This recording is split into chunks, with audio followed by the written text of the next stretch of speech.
और भाई साहब वो झुकान झोंकन यूरिया डाई पोटास वो झुकान झोंकन ना कहीं वाली बात ना है। तो यहाँ पर झोंक के क्या किए गेहूं और चावल मसले के मतलब यहाँ पर सही से उत्पादित नहीं हो रहा है।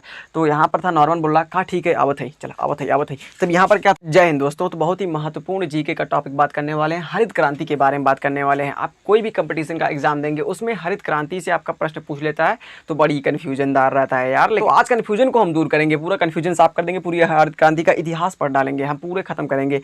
तो चलो स्टार्ट करते हैं। तो देखिए यार, आप जानते होंगे आप तो कृषि के मतलब किसान के ही बेटे होंगे, ऐसा नहीं कि बहुत बड़े अंबानी अडानी के बेटे होंगे, कुछ खास तो होंगे नहीं यार, आप भी तो किसान के बेटे होंगे। तो आप जानते होंगे कि आजकल के जो गेहूं चावल आ गए हैं ना, हर एक फसल में जो भी है गेहूं चावल चना दाल कोई भी है, मतलब यदि उसको उत्पादित कर रहे हैं तो एक दाना बोते हैं तो 1000 दाना निकलता है। किसका कारण है यार, किसका कारण है? आप यूरिया डाई पोटास का यूज़ कर रहे हैं लेकिन वो हाइब्रिड है। क्या हाइब्रिड मतलब संकरण कराकर एक मतलब मिला दिया गया। जैसे आजकल की जो करेला वरेला आते हैं भाई साहब, इतना बड़ा हो गया है करेला, तो इतना ही है।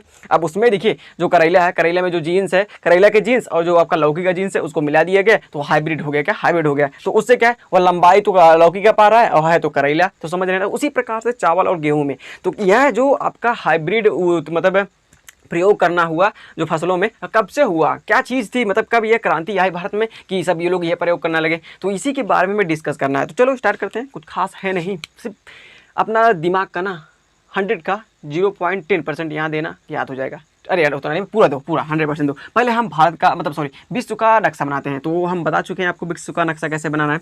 हमको समझने के लिए विश्व का नक्शा हम आपको बताते हैं ताकि चीज़ें याद रहें आपको आसानी से।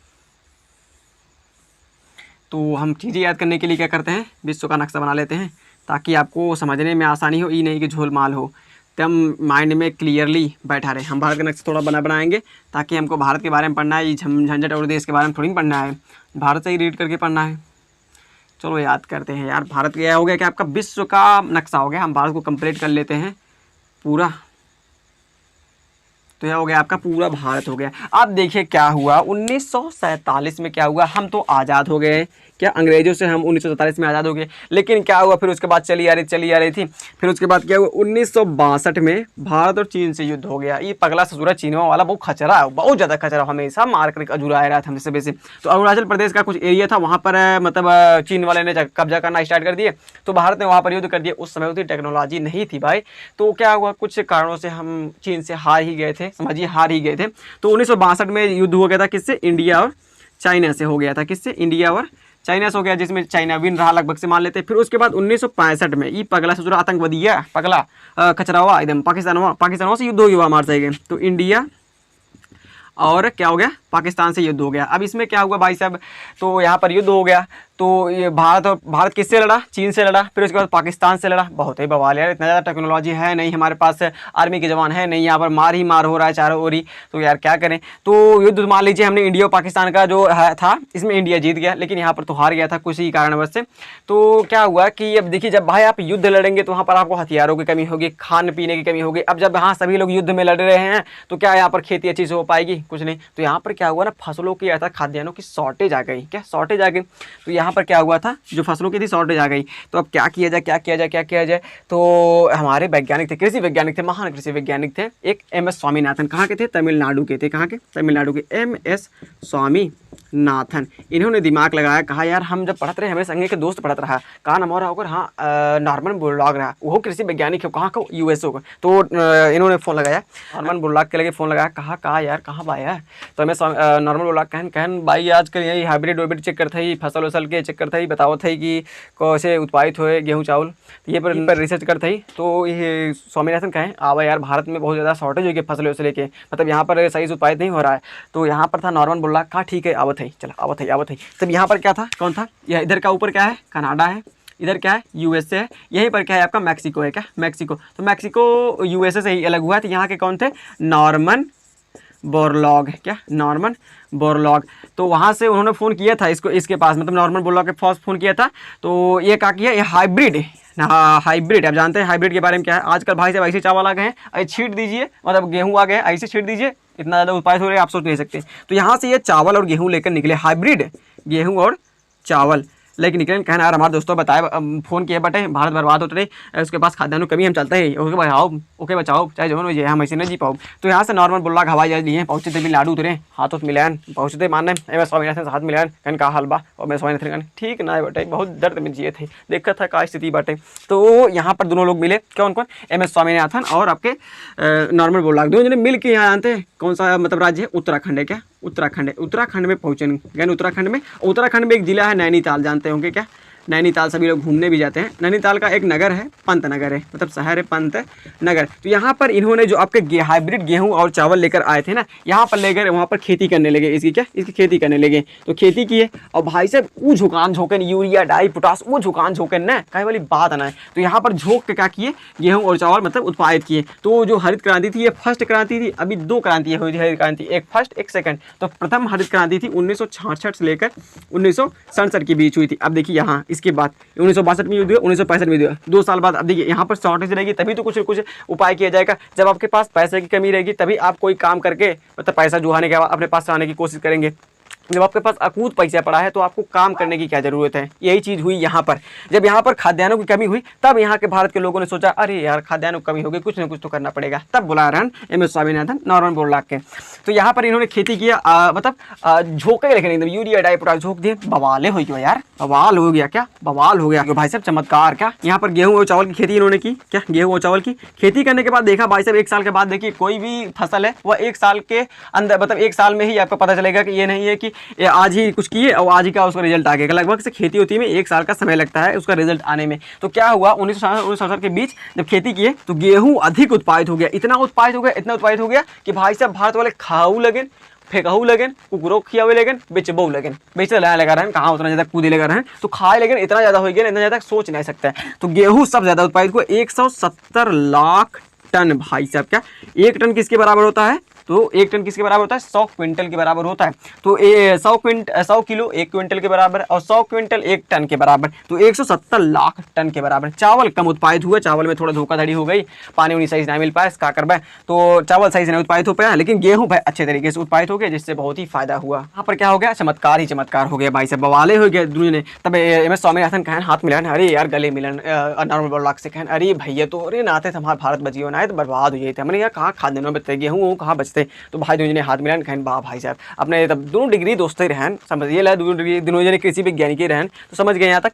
तो यहाँ पर क्या हुआ तो 170 लाख टन मतलब गेहूं का उत्पादन सबसे ज़्यादा होगा फर्स्ट आपके हरित क्रांति में। तो यहाँ तक चीज़ें समझ गए। तो आपसे प्रश्न पूछेगा जितने प्रश्न पूछते हैं हम सब डिस्कस करते हैं। आपसे पूछेगा नॉर्मन बोल्ला कहाँ के थे तो आपको मैक्सिको बताना है यूएसए मतलब यूएसओ में ही मैक्सिको आपका था वो अलग हो गया। तो यदि आपसे पूछे नॉर्मन बोल्ला कहाँ के थे यदि यूएसए है ऑप्शन में तो यूएसए हमारी यदि मैक्सिको है तो मैक्सिको हमारी है। देखिए विश्व में आपके हरित क्रांति के जनक हम किसको कहते हैं नॉर्मन बोर्लाग को कहते हैं। नोट कीजिएगा बहुत इंपॉर्टेंट पॉइंट है यही पूछेगा विश्व में हरित क्रांति के जनक किसे कहते हैं नॉर्मन बोर्लाग को कहते हैं। अब यही चीजें अप्लाई हो जाएगा भारत में। भारत के हरित क्रांति के जनक हम किसे कहते हैं तो एम एस स्वामीनाथन को कहते हैं। अब कौन बुलाया था एम एस स्वामीनाथन ने ही नॉर्मन बोर्लाग को बुलाया था। तो हाइब्रिड गेहूं चावल लेकर आए थे यह भारत में। फिर उसके बाद आपसे पूछेगा हरित क्रांति का परीक्षण कहाँ किया गया था तो उत्तराखंड के नैनीताल जिले में पंतनगर में किया गया था। तो उसमें क्या हुआ था गेहूं अधिक उत्पादित हुआ था। यहाँ पर जब मतलब किए खेती किए प्रयोग किए उसके बाद खेती में गेहूं अधिक उत्पादित हुआ चावल कम उत्पादित हुआ। यह प्रश्न पूछेगा और कितना उत्पादित हुआ 170 लाख उत्पादित हुआ। आज भाई साहब क्या बवाल है इससे ज्यादा मतलब इतना ज्यादा गेहूं और चावल उत्पादित होता है ना आज के वर्तमान की बात कर रहे हैं इतना ज्यादा उत्पादित होता है कि हम लोग खाते भी हैं खिलाते भी हैं और बेचबो करते हैं। लेके जाओ भाई साहब 67 देशों को एक्सपोर्ट करते हैं क्या 67 देशों को एक्सपोर्ट ले भाई ले जा तू भी मौज कर हम भी मौज करते हैं। जैसे अफगानिस्तान हो गया यहाँ पर जब शॉर्टेज हो गई थी तो मोदी जी ने भेजा था ट्रक मतलब गेहूँ चावल भेजा था। तो जितने भी देशों को जरूरत होती है ना भारत कहता है लेकर जाओ भाई तुम भी खाओ हम भी खाएं मौज से जीते हैं। तो ये समझ गए। तो भारत वर्तमान समय में मतलब फसलों में खाद्यान्नों में आत्मनिर्भर है कृषि में आत्मनिर्भर है। और पहले नंबर पर क्या है जब यहाँ पर इन्होंने प्रयोग किया तो जो आपका कृषि में ना भारत ना 2nd नंबर पर आ गया। कहाँ कृषि 2nd नंबर पर आ गया कृषि में। और सबसे नंबर पर कौन है चीन है आपका क्या चाइना है। तो चावल आवल की खेती में 2nd नंबर पर भारत आपका आ गया और गेहूं की खेती में आपका 2nd नंबर पर भारत आ गया। फिर उसके बाद सबसे नंबर 1 पर कौन है चाइना है खचरावा पगला। तो यहाँ चीज़ें समझ गए हमने सब क्वेश्चन भी बता दिए। तो भारत में हरित क्रांति के जनक किसे कहते हैं एम एस स्वामीनाथन को कहते हैं। पंतनगर में इन्होंने परीक्षण किया था। अब देखिए यहीं पर हुआ था 2nd क्रांति। तो हरित क्रांति 2nd हुई थी क्या 2nd हरित क्रांति।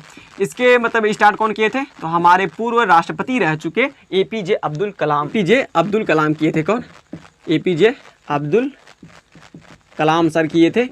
इन्होंने मतलब सेकंड हरित क्रांति स्टार्ट की थी, चलाई थी। कब चलाई थी? तो 1983 से 1984 के बीच इन्होंने चलाई थी। लेकिन उस समय ये प्रधान मतलब राष्ट्रपति नहीं थे, उन्हें तो 2004 या 2001 से लेकर 2004 के बीच में या आपके 2005 के बीच में यह राष्ट्रपति भारत के थे। तो लेकिन उस समय तो यह वैज्ञानिक थे, तब इन्होंने चलाया था हरित क्रांति। तो देखा उस समय यह लोग थे, तो 1983 में उन्होंने चलाई दिया, कहीं ठीक है वो चलाओ थे। तो इसमें क्या हुआ था, यहाँ पर दो चीज़ें हुई थी, ऐड की गई थी। एक थी ड्रिप सिंचाई, क्या ड्रिप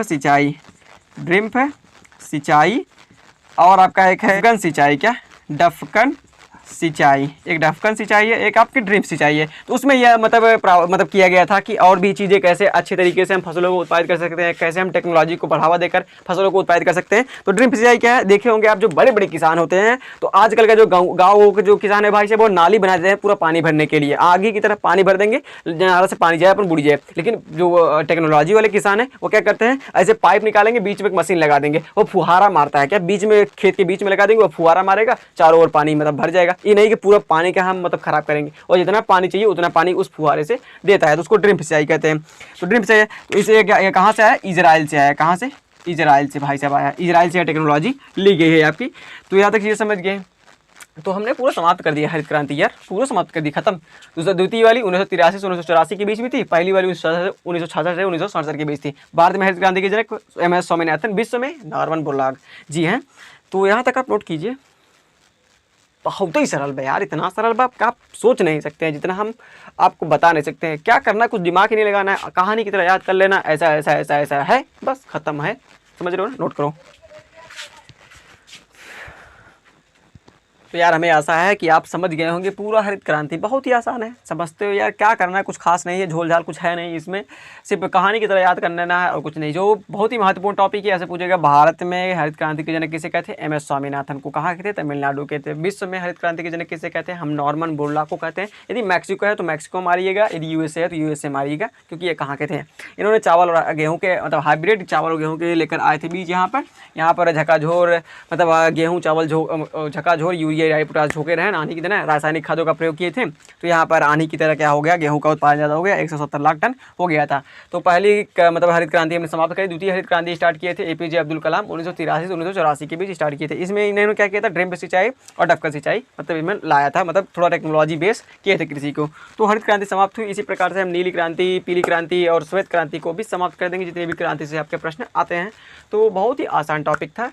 तो हमें आशा है आप समझ गए होंगे। यदि समझे होंगे, यदि दिल से समझे होंगे, तो शेयर सब्सक्राइब एंड लाइक जरूर कीजिएगा। जितने भी हमारी भाई बहन भैया हैं उनके पास तक ये वीडियो जरूर पहुंचाइए, ताकि उनको भी देख कर यह वीडियो से मतलब लाभान्वित हों। ताकि उसके लिए मिलते हैं नेक्स्ट वीडियो में और कोई अन्य टॉपिक लेकर, तब तक के लिए जय हिंद।